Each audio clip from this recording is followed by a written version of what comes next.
Welcome to this video about the MCNX software, where we take a look at the field layout workflows using Autodesk Revit. My name is Randolph Reumer, software developer at Mouse Software. Okay, in this video we will cover the following topics. First we start with the settings, how to create point groups and specifying start numbers. Then we will take a look how to manually insert points on workplane or on level. There are also automated tools in the plugin, so we take a look at how to insert points over markers, a very powerful feature where you embed points into families. You will see how to align and lock them, and while you're modeling you automatically generated these points. Then we will take a closer look at the auto insert wizards over grid, geometry and families.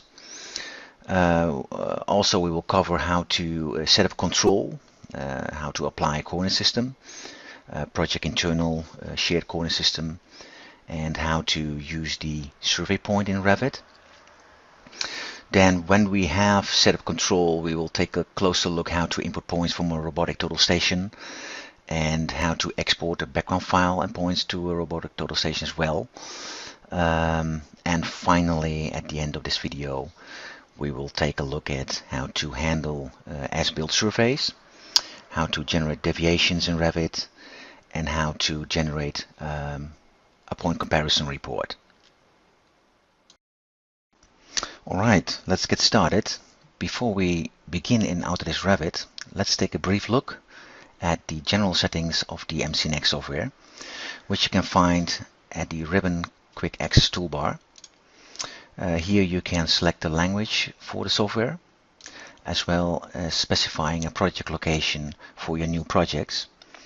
It's a good idea to specify a project location so you don't have to navigate to your project folder each time you save a file.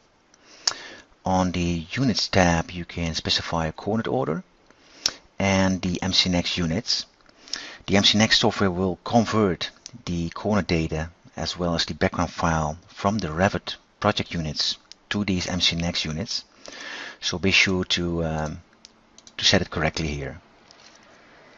Then on the CAD BIM program tab you can select your Revit version.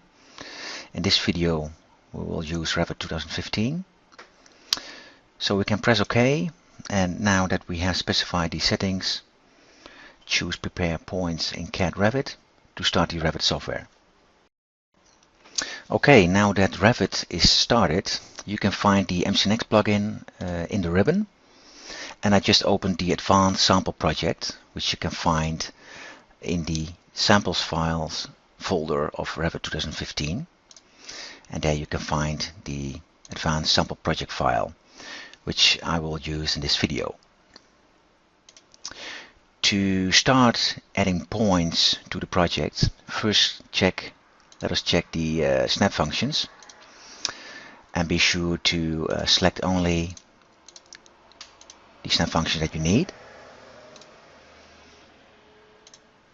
And now we can choose settings to set up a point group and a start number for these points. So add new group, we key in walls and then click add, and for start number we choose 1 and we press OK to apply these settings. To manually insert points, we have the insert points option, and you can insert on workplane or face or insert on level. For now we choose insert on workplane, we choose insert points. And now we can zoom into this wall, for instance, and you can see we insert on this face. So we click to add some points to this wall.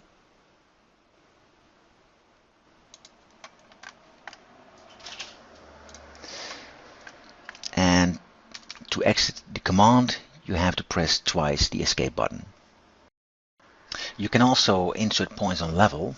To do so, select a plan view from the project browser, and then we can zoom in to these walls again. and you see the points we just added. So let's add some more wall points on level. Now we can snap to this wall and insert these points on this particular level. You can show the point annotations by using the Tab Points button. So click on that to see the point numbers as well. Now let's take a look at the automated tools, and we start with the Auto Insert Over Markers. A marker is a specific location in a family, any Revit family, hangers, sleeves, footings. You can open that family and add markers to that object. And when you load that family back into your project, it's going to add markers at every location for every column, for example. So very powerful, especially with parametric families. And that now, as we are modeling, we can have these markers generated for us. Okay, let's add some markers by choosing Edit Family. This will bring up the family editor. You can insert the default marker, but you can also create your own markers, which you can find in the installation folder of the MCNext software. I just created here one for the pile cap, and as long as the file name contains marker, it will be picked up by the software. So let's select the pile cap marker and open that one. And let's add some markers. Come as close as you can here. Now, as your family is parametric, you want to align and lock these markers to the reference planes. You can do that by going to the reference level. And now we're gonna lock these markers to the reference planes.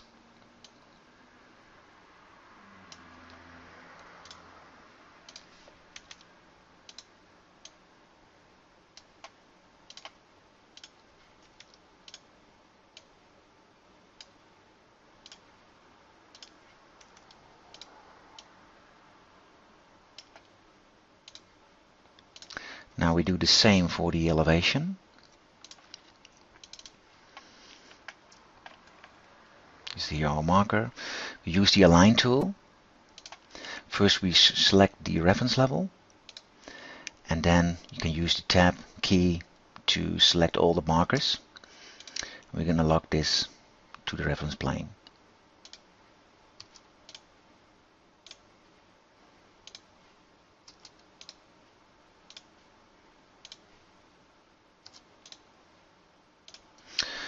Okay, now that as these markers are locked, we're going to load it into the project again, and we overwrite the existing version. And now this is going to add markers at every location for every pile cap. Okay, now let's add points over these markers by first making a selection set. And then we choose the Auto Insert Points Over Markers. This will bring up the wizard, one marker in the project, our pile cap marker. We're going to specify a new start number for these points. And we're going to add a new point group, pile caps. You can make here your settings for the new points. There's only one elevation in the selection set, and we choose a numbering route. Here you see a review of your points, and at the end you can click Finish, and the points will be added to the project.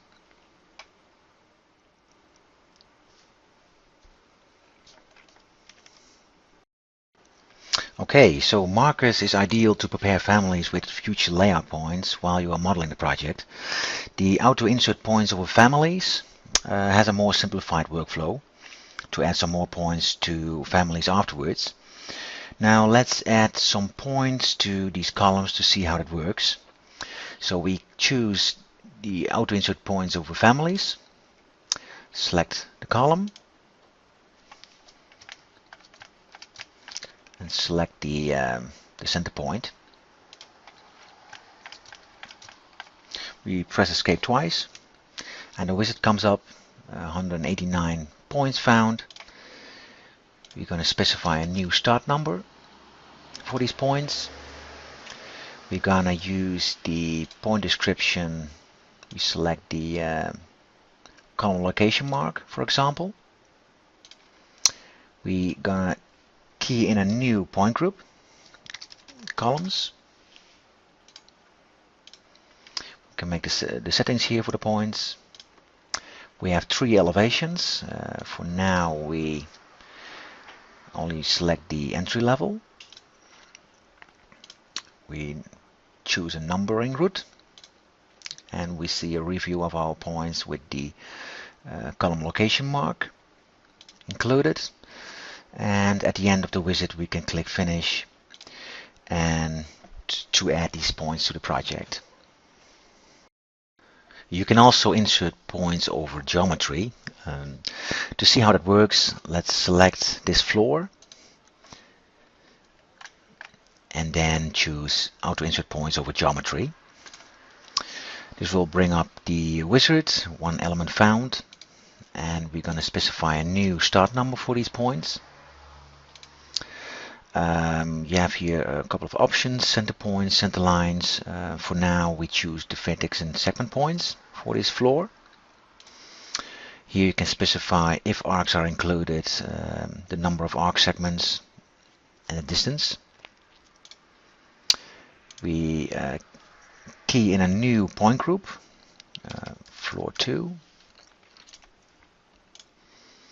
The settings for the points, and we have 2 elevations, and we choose the top face. We don't specify a route for these points, so it follows the contours of the floor. We see here the review of the points, and at the end we can click finish to add the points to the document. As you can see, the points are included, and we can display the point annotations by the tag points button. To see the point numbers as well. To get the intersections of the grid lines, you can use the Auto Insert Points over Grid option. This will bring up the wizard, and 124 points are found. We're gonna key in a new start number for these points. You see here the point description, which includes the grid coding. We're going to key in grid for the group, the settings for the points. We're going to choose a route. We see a review with the point description, and finally click finish to add these points to the project.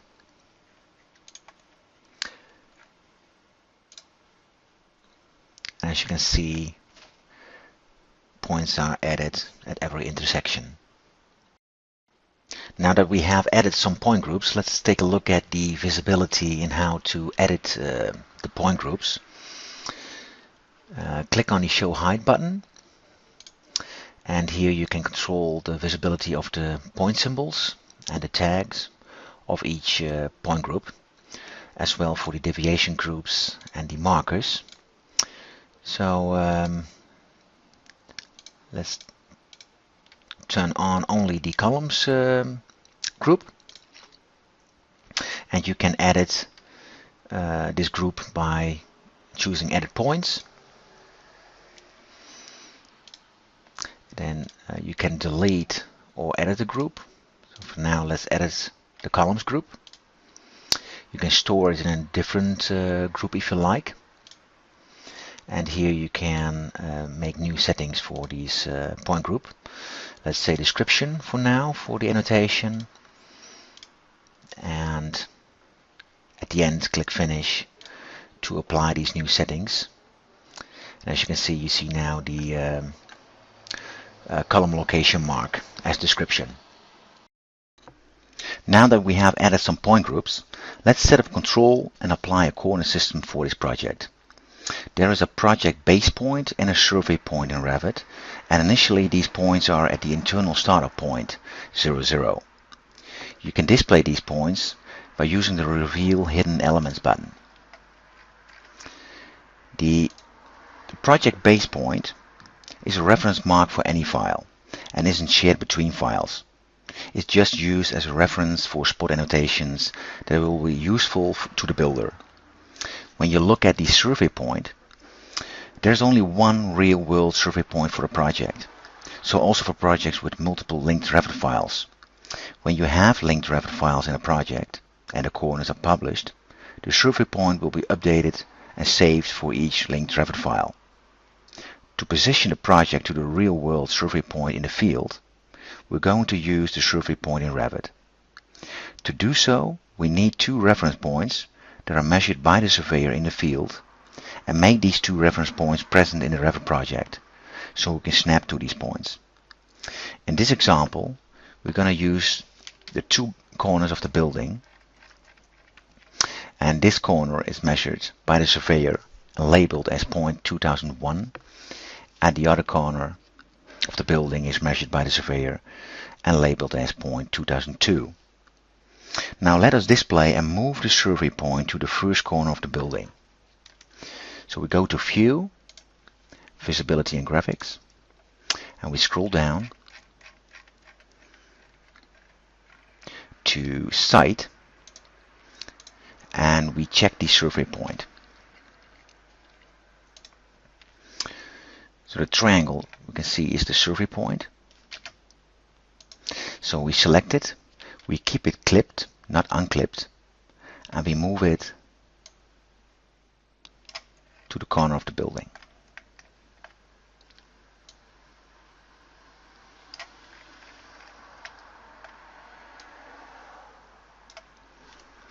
We're also going to add some spot coordinates to see the coordinates and the total distance between these two reference points. So we choose spot coordinate and place a spot coordinate here and on the other side of the building. Spot coordinate. As you can see, the total distance is 54 meters and 9 millimeters. Okay, now let's take a look at the orientation of the current view. As you can see here, the orientation now is set to project north, but to see the results when we apply new coordinates for the survey point, we set it here to true north. Okay, now we're going to take a look how to position the building in relation with the measured points of the surveyor. So first we're going to MC Next, and we're going to open the file of the surveyor. And we see here the 2001 and 2002, and 2001 has an X coordinate of 1 meter and a Y coordinate of 10 meters. And we also want to see the total distance and the true north between these 2 points, and we can do that by inquire the distance 2001, 2002, and as you can see here, the distance is slightly larger as when you compare it to the design, 3 millimeters in total, and the true north is 10 degrees off. Okay, let's go back to Revit.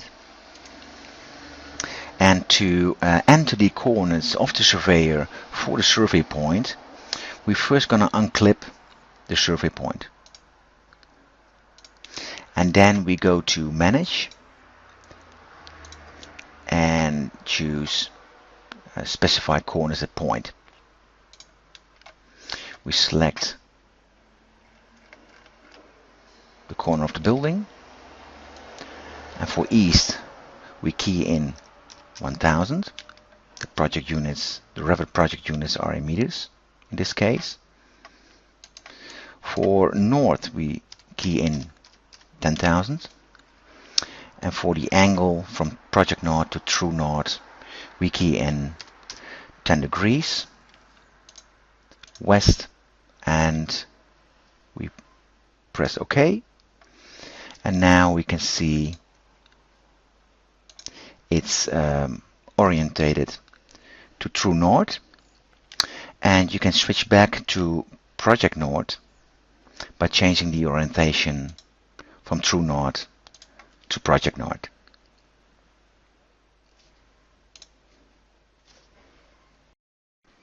Now that we have set up control, we can import files from the field into the project. Let's import a file of the surveyor by going to the MCNX software and open the file. So here we are in the MCNX software, and we're going to open the file of the surveyor, and we're going to select all the points and put these on the clipboard. Now we go back to Revit, and we're going to choose the insert points from clipboard. This will bring up the wizard, 11 points found, and we're going to key in a new group for these points, control points. For family type we choose measurement point. We see a review of the points, and at the end click finish to add these points to the project.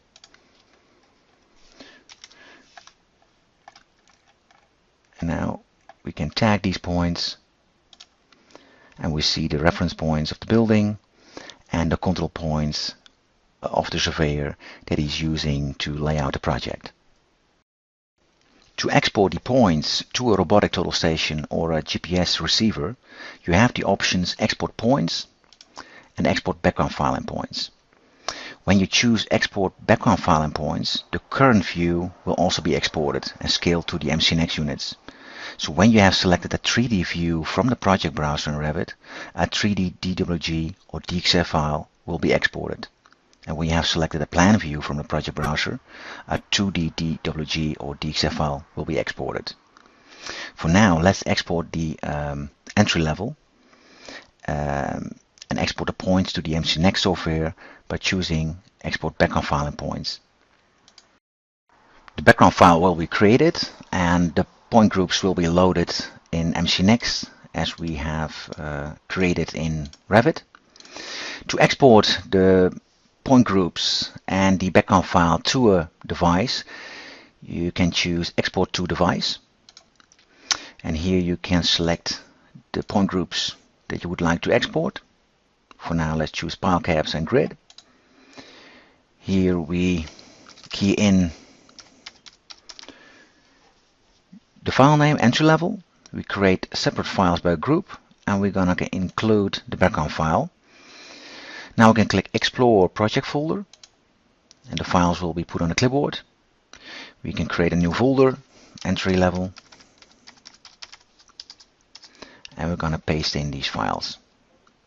As you can see, we have one background file in DXF format and two point group files which we can load into the robotic total station. When you have as-built surveys, you can generate deviations, display these deviations in Revit, and create a point comparison report. To do so, first open an as-built file from the surveyor. In this case, we have an as-built of the columns on the entry level. We select all the points and put these points on the clipboard. Then we go back to Revit, and we're going to choose Generate Deviations. This will bring up the wizard.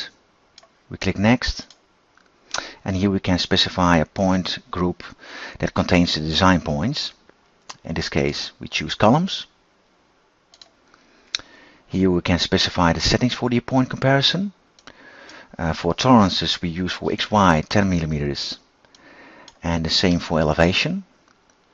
Here you can specify the radius for reporting points. You don't have to worry about that the measured points IDs have to match with the design point IDs.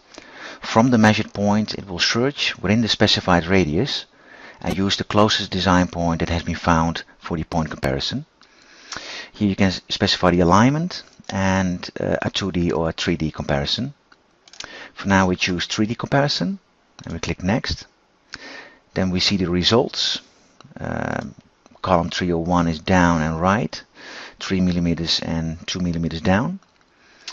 You can see the points above tolerances, and you can click on preview to generate a report with the explanation of the used symbols, the summary with the minimum and maximum values, and the report itself. When you click next, you can specify the deviations in Revit, the sizes and all the points or points above tolerance only. For now we keep these settings, so we click next and we see a review of the comparison results, and at the end we can click finish to add the deviations to the project. And we can see here the deviations, and we can tag these deviations with the tag deviation button. And you can see here column 301 with the deviation values. You can also display only the points above tolerances. So we'll go to the show height visibility window and we choose deviation groups, and then we only select the points above tolerances. So when we click OK and we zoom in, we see here a deviation that was above tolerances, 11 millimeters in elevation. So in this way you can quickly see the deviations above tolerances, which may probably cause problems during construction. Okay, thank you for watching this video about field layout workflows using Autodesk Revit. I hope it has given you a good overview. You can download a free 30 days trial from our website. It's not limited in any way from the full version, so be sure to download a copy. If you have questions, please feel free to contact us at support@mousesoftware.com. And again, thank you for watching.